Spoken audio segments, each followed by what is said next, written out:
अब हम बात करते हैं आइडेंटिटी ऑपरेटर। तो आइडेंटिटी ऑपरेटर का यूज करते हैं हम कंपैरिजन करने के लिए ऑब्जेक्ट को। ठीक है, यहाँ पर हमारे दो तरीके के आइडेंटिटी ऑब्जेक्ट होते हैं, दो तरीके के आइडेंटिटी ऑपरेटर होते हैं। ऑपरेटर का मतलब ऑपरेशन को परफॉर्म कराना, और दो तरीके के आइडेंटिटी ऑपरेटर होते हैं, पहला इज और दूसरा इज नॉट। तो इज हमारा return true if both variable are same object, दोनों ऑब्जेक्ट हमारे सेम है तो हमारी ये ऑलवेज रिटर्न करता है ट्रू को, और इज नॉट इसका अपोजिट। प्रैक्टिकली हम चीजों को समझते हैं जिससे कि आपको ये आइडेंटिटी ऑपरेटर अच्छे से क्लियर हो। तो प्रैक्टिकली हम समझने के लिए क्या करते हैं, आइडियली सॉफ्टवेयर पर जाते हैं और आइडियली सॉफ्टवेयर पर करके दिखाती हूँ। मैंने लिखा इज कस टू, और मैं एक लिस्ट के रूप में लिख रही हूँ जिससे कि लिस्ट, अब ये आपको समझ में आएगा। जैसे मैंने लिखा APPLE एप्पल कॉमा, मैंने लिखा बनाना। ठीक है, अब आप देख सकते हैं यहाँ पर लिस्ट के रूप में मैंने ए की वैल्यू लिखी, सेम मैंने बी की वैल्यू लिखी, और मैंने बी की वैल्यू में भी मैंने यही वैल्यू रिपीट कर दी, एप्पल कॉमा बनाना। आप अपने हिसाब से कोई भी वैल्यूज मान सकते हैं। अब आप कहेंगे मैम आप लिस्ट के फॉर्मेट में क्यों लिख रही हैं? मैं लिस्ट के फॉर्मेट में इसीलिए लिख रही हूँ, अभी बताती हूँ। मैंने लिस्ट के फॉर्मेट पे दो वैल्यूज लिख दी, ए और बी की, दोनों में मैंने सेम वैल्यू ले ली। अब मैं लिख देती हूँ C is equals to A. ठीक है, सी इज इक्वल्स टू मैंने ए किया और मैंने क्या करा, प्रिंट करा दिया मैंने ए इज सी इज ए। क्या सी ए के अंदर है तो ट्रू।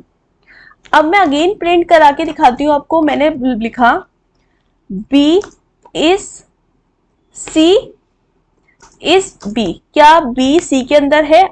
अगर एग्जिस्ट करता है तो होगा, नहीं तो नहीं। देखो, क्योंकि यहाँ पर मैंने सी इज इक्वल्स टू ए लिखा था, तो जो सी की वैल्यू है वो ए के बराबर है। भले ही मैंने अब दोनों वैल्यूज ए और बी की लिस्ट को सेम क्यों मान के दिखाया आपको, मैंने सेम इसलिए मान के दिखाया कि आपका कंफ्यूजन दूर हो जाए।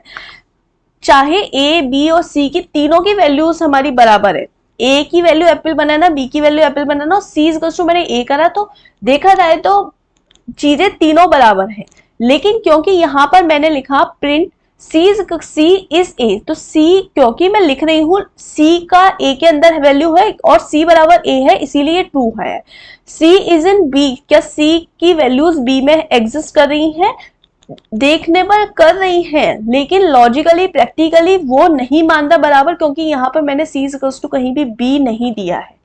ठीक है, अगर मैं यहाँ पर लिख देती हूँ C is equals to B is equals to A, ठीक है, और मैं यहाँ पर अब प्रिंट कराती हूँ, प्रिंट सी इज बी, तो देखो अब वैल्यू हमारी क्या आ गई, ट्रू। तो आपको चीजें समझ में आया। अगर मैं यहाँ पर इज और नॉट इज, और मैंने क्या पढ़ाया था आपको, एक तो हमारा जो ऑपरेटर है आइडेंटिटी ऑपरेटर वो इज, और एक इज नॉट। अगर मैं यहाँ पर इज की जगह क्या लगा दूं, इज नॉट लगा दूं, तो मैंने लिखा जैसे कि print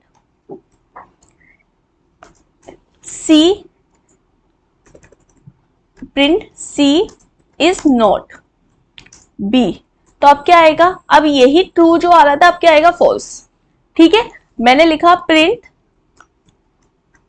C is not A, देखो आ गया फॉल्स। तो आपको अब ये चीज अच्छे से क्लियर हुई होगी। हम नेक्स्ट ऑपरेटर के बारे में बात करते हैं। तब तक अगर आपको वीडियो अच्छा लग रहा है तो वीडियो को लाइक शेयर सब्सक्राइब करना बिल्कुल भी ना भूलें, और हम नेक्स्ट ऑपरेटर में मिलते हैं।